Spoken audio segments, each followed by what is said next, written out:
And remember, as Vice President, she could be President anytime. Imagine mo yung asal na nilalabas niya, pinapakita niya. Dapat kikilabutan yung bawat Pilipino.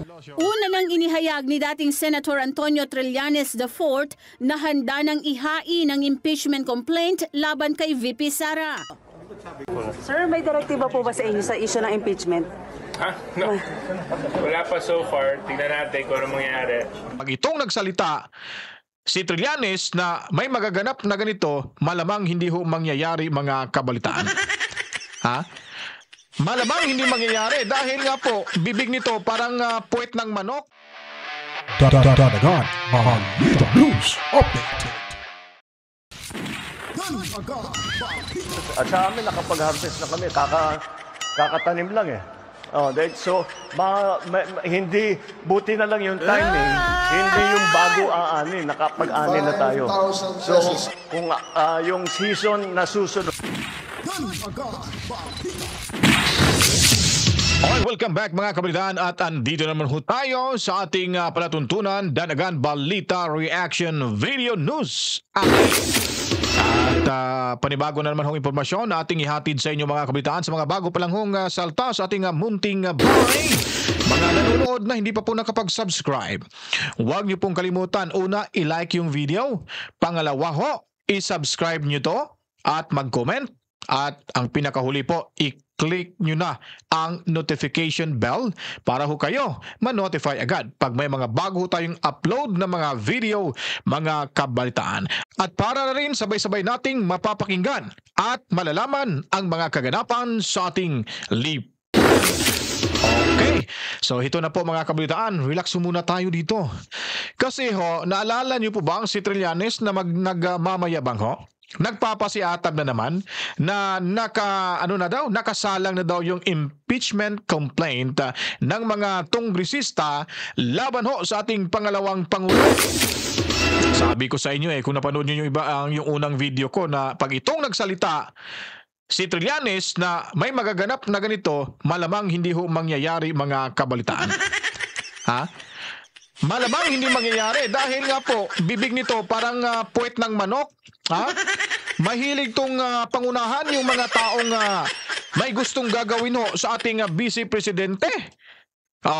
Di ba? Sabi niya, ready na, hindi na daw hindi na matatapos itong taon. Nakahanda na ho daw yung impeachment complaint at pagbalik na ho ng Kongreso, ay nako, may kaso na yung kakaharapin itong si VP Sara Duterte. At ipapakita ho natin ang video ito diyan sa inyo dahil sabi niya lutong-luto na daw yung impeachment complaint ng mga kongresista laban ho sa ating pangalawang pangulo. Ito po si Mr. Trililing at sinabihan pang siraulo itong ating vice presidente. Yung kanyang sakit ay pinahid pa sa ating vice presidente. Paano niyo sabing Siguro naman nakikita naman ng mga kababayan natin lahat ng mga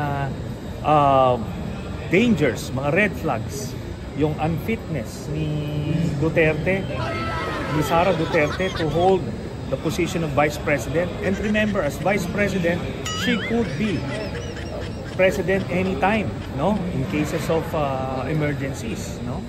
Kaya imagine mo yung asal na nilalabas niya, pinapakita niya. Bibigyan mo ng power ng presidency yan, dapat kikilabutan yung bawat Pilipino. Di ba? Wala ito sa tamang katinuan. Yun ang masasabi natin kaya hinog na hinog. Those are two different things. Pwede siyang kasuhan criminally, in fact kinakasuhan na siya ngayon. Pero kahit na kasuhan ka ng criminal cases, still Vice President ka pa rin. So anything that happens to the President, pwede ka pa rin maging presidente. So mas mainam yun. Kailangan matanggal ito sa pwesto. Nakita niyo ba? Sabi ko may topak Alam naman natin, hindi naman tayo psychiatrist, pero alam natin yung may topak at yung normal. Ito hindi ito normal.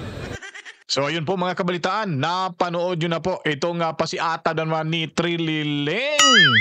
Pinangunahan na naman niya ho itong ating mga kongresista Parang si Attorney Larry Gadon din itong mamang to mga kabalitaan. Mantakin niyo po, ipinangunahan niya na. Nagsisikreto lang sana yun ng ano eh. Kumbaga, ito sana yung malaking pasabog ng Kongreso. Ngayon, nagpapa-interview siya sa media na hindi naman siya konektado sa Kongreso at hindi naman siya senador. Pinangunahan. Sinasabi niya sa media na, ayun, matutuloy daw yung impeachment complaint. Siguro nakatunog yung kabilang yung grupo na yan, wala na. Biglang binawi ho kasi alam na nila makapaghanda ho yung taong bayan. Itong bibig nitong si Trillia, ito kasing si Trillia mga kabaitan ay talagang bibig to ng marites, ng mga marites. Yun po yung bibig niya. At ito po A1 information po mga kabalitan, itong si Trillanes ay tinanggal na ho sa hanay sa alumni ng Philippine Army. Dahil ito po ay hindi suportado ng mga militar. Dakdak ng dakdak, wala namang nagawa, wala namang ikinaso, wala ring sapat na ebidensya, puro gawa-gawa yung ebidensya, kaya nakakayao itong si Trillia mga kabalitan. So mantakin mo, inunahan na yung Kongreso, tingnan mo, nakatunog tuloy yung DDS. Nag-alyansa tuloy, dumami na tuloy yung nasa EDSA ngayon. Gulpi di gulat yung BBM administration. Ba't nagkakaganon? Ito rin si Larry Gadon, ganon din. Bukang bibig niya rin sinasabing may kaso na rin. Impeachment complaint laban kay VP Sara Duterte. Malamang sinipa na to doon sa Malacanang. Ikaw ba Napakaano mo talaga, yung bibig mo talaga Gadon. Ikaw Trillanes, napaka-trilya mo talaga. May pagkamarites ka rin talaga, no? Sige nga, bawiin na nga natin to. Ako na magkakalat ng message. Nasasabihin ko sa mga tonggisista ho natin na withdraw the impeachment complaint against to our Vice President Sara Duterte because she is unimportant to me. Wow! Unimportant? Baka natakot ka na, Mr. President, na dumami na ho yung taong bayan dyan sa labas. Pakinggan ho natin tong balita ng mata ng agila mga kabalitaan. Speaker, may direktiba po ba sa impeachment? Tikom ang bibig ni House Speaker Martin Romualdez kung may direktiba si Pangulong Ferdinand Marcos Jr. ukol sa pagpigil sa impeachment laban kay Vice President Sara Duterte. Si Romualdez ay dumalo sa Bicameral Conference Committee para sa 2025 National Budget. Hinarang umano ni Pangulong Ferdinand Marcos Jr. ang planong impeachment complaints laban kay VP Sara. Sa mensahe ni PBBM sa mga leader ng Kongreso na lumabas sa FB page ng broadcast journalist na si Anthony Taberna, ay sinabi niya na si Sara ay hindi mahalaga kaya huwag maghain ng impeachment complaint. Gate pa ng Pangulo na makakagambala lamang ito sa tunay na hangarin ng gobyerno na pagpapabuti ng kalagayan ng lahat ng Pilipino. Sina Senate President Francis Chis Escudero at House Speaker Martin Romualdez ay parehong dumalo sa Economic Managers Meeting sa Malacanang na pinangunahan ni Pangulong Marcos. Ilang kongresista naman ang nagsabi na wala pa silang natatanggap na utos mula sa Pangulo. Sir, may direktiba po ba sa inyo sa issue ng impeachment? No. Wala pa so far. Tingnan natin kung ano mangyayari. Wala. Kahit sa sinong congressman. Hindi mo alam to sa iba. Pero kayo, wala. Una nang inihayag ni dating Senator Antonio Trillanes IV na handa nang ihain ang impeachment complaint laban kay VP Sara. Kinumpirma naman sa press briefing sa Malacanang ni NEDA Secretary Arsenio Balisacan at DTI Secretary Maria Cristina Roque na bagaman kasama sa meeting ng economic managers ang dalawang leader ng Kongreso ay hindi naman natalakay ang nangyayaring political bickering sa bansa. Tiniyak din nila na wala itong epekto sa ekonomiya ng Pilipinas. No, we did not. It was focused on the budget for 2025 and the need to prioritize our the funding of the high priority projects of government of this administration. But let me note that it's as we have indicated in our release yesterday, it's business as usual for us, and I don't think that these political noises would have any impact on the economy. Actually, there are a lot of investments that are coming in, and we are pursuing those investments. So they haven't mentioned anything yet about these things that are happening in our country. Eden Santos para sa Mata ng Agila. Ayun po mga kabalitaan, talagang dinidinay ho ng kongresista, lalo na ho yung si JJ na nakikiusap, siguro nagmamakaawa ho ito ni Congressman Marcoleta na sana wag naman labisan Congressman Marcoleta yung pagtatanong mong legal, kasi hindi ho kami mga abogago rito mga kabalitaan. Umiyak. Ang laki ng mama, umiyak. Sabi niya, Kong, huwag mo na patalabisan yung pagtatanong ng legal kasi hindi naman kami mga abogado dito. Mga abogado kami dito. Tingnan mo tuloy, nawawala kami sa eksena. Nawawalang visa yung mga idea namin dahil andyan ho kayo. Kaya pala hindi pinapapunta dyan sa hearing. Takot pala yung mga buhaya dyan. So yung One Committee takot pala kay Marcoleta. Kaya inaaway lagi ni Congressman Paduano para mawala yung momentum dun sa pagdinig at momentum ni Marcoleta. Kaloko-loko rin. Tapos ang tatapang pag hindi ho yung kung walang kaalaman sa batas yung kanilang resource person, napakatapang ho, sinigaw-sigawan pa nila. Itong si JJ, akala mo bouncer akala mo sinong matikas iyakin din pala tong mama. Pati si Boy Yudki. Si Dan Fernandez, Boy Yudki. Kamusta? Iyakin ka rin ni Marcoleta, hindi ka naman siniraan doon. Yung taong bayan yung sumisira sa'yo, yung mga constituents mo. Huwag mong pagbintangan si Congressman Marcoleta. Kasi mahina yung kukuti, may mangmang ka kasi sa batas. Kaya dinadaan mo rin sa galit. Di ba? Ano sabi ng ni Akop, ni Lolo, ni Tatang? Wala ako idea. Iwan ko sa mga kasamahan ko. Hugas kamay parang si Poncio Pilato rin tong hinampak na to lipat to tayo kasi nga, di ba? Kumakalat yung kay Taberna, nag-trending ho. Laging nagtitrending to si Antonio Taberna at huling-huli na talagang maka-BBM pala tong hinampak na to. Naniwala pa naman ako nito na talagang malinis, wala hindi mababayaran. Ngayon nakita na natin na nakarang vlog niya, minention na yung 13-month pay daw, bonuses, sabi niya, sana meron tayo, siguro malapit na sa atin, next week na. Ibig sabihin noon, may kasama pala siya sa 13-month pay. 13-month pay lang? Bigla nang kumambyo yung prinsipyo mo, Tonyeng, kaya siguro kasi sinipa sa ABS, sinipa ka ba sa ABS or talagang ikaw lang umalis dyan? Kasi ayaw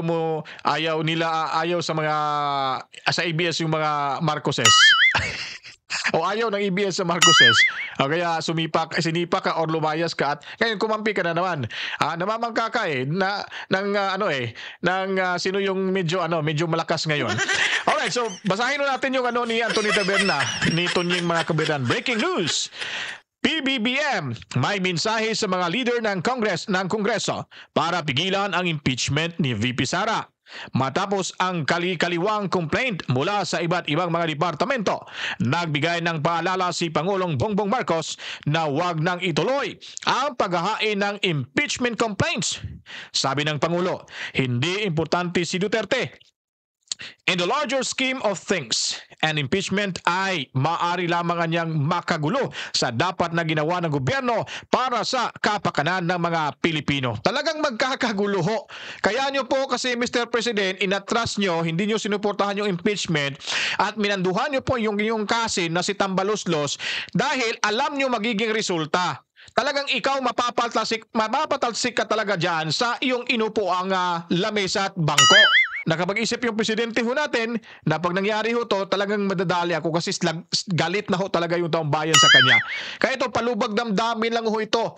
Yung sinasabing pagbawi at pagsuporta na bawiin yung impeachment complaint para sa mga tao ho. Kasi takot na ho siya, mantakin mo, Moro, susuporta na kay Inday Sara Duterte. Lahat ng mga Moro, susuporta, sila pa mismo magbabantay sa ating vice presidente. Hindi ba malaking sampal yan sa administrasyon ngayon? Balikan natin. And impeachment ay maaari lamang makagulo sa dapat na ginawa ng gobyerno para sa kapakanan ng mga Pilipino. So full text, in the larger scheme of things, Sara is unimportant. So please do not file impeachment complaints. It will only distract us from the real work of governance, which is to improve the lot of Filipinos. Huh? Oh, see? Parang binago niya yung yung takbo ng teleserye, mga kabataan. Biglang kumambyo si President, natakot. Nabahag yung buntot ni President. Akala ko hindi, ba't kayo mo lang sinabi yan? Isa na nung una pa na hindi pumalag si Inday Sara Duterte. Ano bang ibig mo sabihin dito? Nakakahiya ka, Mr. Harvestman. Talagang nakakahiya. Kung ginawa mo pa yan una, hindi na sana magkakagulo yung ating bansa. Yun lang ang inihintay ni Inday Sara. Na, Mr. President, pakiusapan mo yung yung pinsan mo dyan na ginugulo na ang ating gobyerno at ang bansang Pilipinas sa kanyang sariling pang-interes. Oh, kung ginawa ho yan ni Mr. Harvestman, President, nako, malamang mas babango pa siya sa taong bayan, mga kabalitaan. Kaya kung nagustuhan nyo itong video presentation natin ngayon, salamat sa inyo. Share nyo po, like, comment at mag-subscribe na para lagi kayong updated sa mga kaganapan sa ating lipunan. Huwag kalimutang pindutin ang notification bell para kayo laging i-notify pag may mga bago tayong upload sa susunod na mga oras. Kaya ako po'y magpapasalamat na ho sa inyo. Salam ng marami. To God be the glory. Mama, chip, chip. Peace out.